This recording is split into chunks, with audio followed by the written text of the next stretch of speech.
बहुत सारे लीडर अपने डाउनलाइन में अपने लोगों को डुप्लीकेट नहीं कर पाते। मैं तो इंडस्ट्री में आपको किंग मेकर का दर्जा कहाँ से मिला और ये मतलब इसके पीछे की कहानी क्या है? कहानी सब ये है, और मुझे लोगों ने ही किंग मेकर भी बोला। और जब शुरुआत में मैं डायरेक्ट सेलिंग में उतरा था तो नेगेटिविटी देखिए हर जगह थी डायरेक्ट सेलिंग में, और वो आज भी है। कुछ घटी है लेकिन फिर भी है, क्योंकि पुराना जख्म जो डायरेक्ट सेलिंग को लोगों ने दिया वो जख्म आज भी कहीं ना कहीं उभर आता है।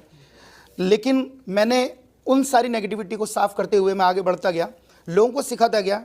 मुझे किंग मेकर इसलिए बोला जाता है क्योंकि मैंने बहुत जल्दी, मैं किसी भी व्यक्ति को पकड़ के उसको सिखा के लीडर बना देता हूँ। वो तरीका मेरा बहुत डिफरेंट है।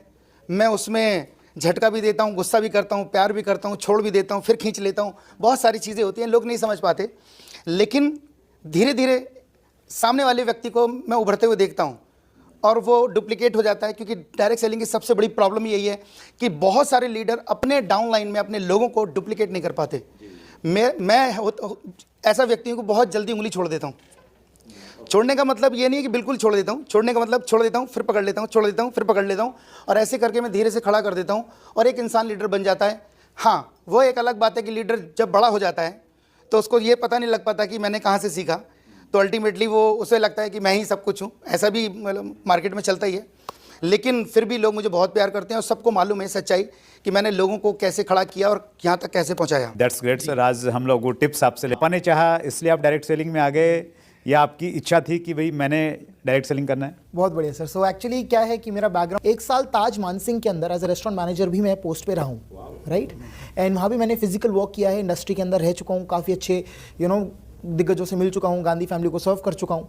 लेकिन क्या होता है कि जब आप अपनी प्रैक्टिकलिटी देखते हो लाइफ की, राइट, एक लॉजिकल इंसिस के लिए जर्मनी में था, राइट, जर्मनी में गया हुआ था, वाइमर और अपना वियना पूरा मूव कर रहा था। तो वहाँ पर मैंने एक चीज़ नोटिस करी, हर स्टूडेंट चाहे वो कॉलेज का हो चाहे वो स्कूल का हो, वो कॉफ़ी टेबल पे बैठता था और वो गोले बना रहा था। अच्छा, मतलब डायरेक्ट सेलिंग कर रहा था। Okay, wonderful wonderful, right.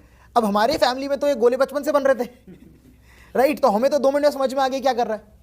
सो मेरे ब्रेन ने रिकॉल किया कि सर जब ये चीज़ बाहर के बच्चे इतने अच्छे से समझ सकते हैं तो हमारी इंडियन डेमोग्राफिक में क्यों नहीं। सो हमारे साथ प्रॉब्लम क्या है सर कि हम एक 60 साल पुराने एजुकेशन सिस्टम से भिड़ रहे हैं इस टाइम। जो जैसे मेरे जैसे नए स्टूडेंट्स हैं या नए यूथ जो आ रहा है, वो एक ऐसे एजुकेशन सिस्टम से भिड़ रहा है जो बहुत रिजिड है, जो बहुत ही ज़्यादा स्ट्रांग हो चुका अपने थॉट्स को लेके कि अगर मैं एम्स का पेपर दूंगा या ओपन का पेपर दूंगा तो मेरे को इंजीनियर ही बनना है, राइट, या फिर मेरे को ज़्यादा कुछ करना है तो मैं यूपीएससी का पेपर दे दूंगा। अब समझ रहे सर मेरी बात को। सो हमारे वो माइंड जो है प्रैक्टिकल चीज़ों को कैच नहीं करता। सो डायरेक्ट सेलिंग की ग्रोथ को समझा, पहले उसकी नीड को समझा, उसके फ्यूचर को समझा, और फिर अपने स्किल्स को देखा। क्योंकि कहीं ना कहीं सर इस इंडस्ट्री में स्किल्स बहुत मैटर करते हैं, राइट। आजकल क्या है कि बहुत सारे आगे हैं छोटे छोटे कि हम सॉफ्ट स्किल्स सिखाते हैं, कम्युनिकेशन सिखाते हैं सब। अब ये देखा कि ये चीज़ तो है, इनबिल्ट है, राइट, अब इसको यूटिलाइज कैसे किया जाए। सो एक बहुत ही सोचा समझा कैलकुलेटिव डिसीजन था, राइट। उसके अंदर मैंने समझा कि इसका फ्यूचर क्या है। बिकॉज कहते हैं कि if you want to become rich do what the future demands. जो फ्यूचर में होने वाला है उसको भी करना शुरू करो, जिससे कि उस टाइम आपको पैसे की किल्लत नहीं होगी। वही सेम चीज़ फादर ने करी हमारे फ्यूचर को देखते हुए, राइट। उन्होंने डायरेक्ट सेलिंग को पकड़ा जब किसी ने नहीं पकड़ा था, राइट। आज मैंने इस चीज़ को इसलिए हैंड ओवर किया है या टेक ओवर किया है क्योंकि आने वाला फ्यूचर से डिमांड ही कर रहा है।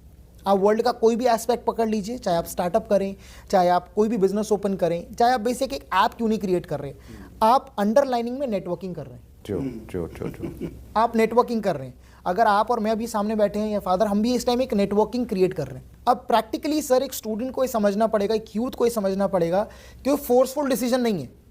अपनी लाइफ को देखिए, आने वाले 5 साल को देखिए।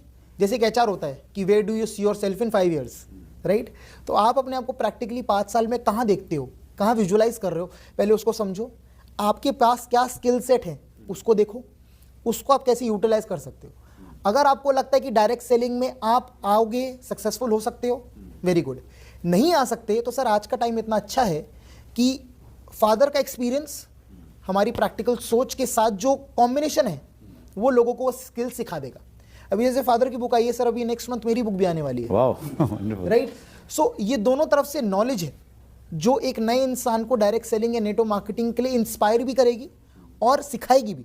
That's great. तो हम ये समझे उजंत, आपने न केवल मात्र फादर के कहने से डिसीजन लिया, अपितु आपने नौकरी करके देखा, बिल्कुल सर। कैफे खोल के एक बिजनेस का एक्सपीरियंस लिया, और फिर ये देखा कि भाई जो फादर कर रहे हैं ना उससे बढ़िया कुछ नहीं है, बेस्ट कुछ नहीं Definitely, तो फिर आप कूद गए हैं डायरेक्ट सेलिंग में। बिल्कुल सर, बिल्कुल।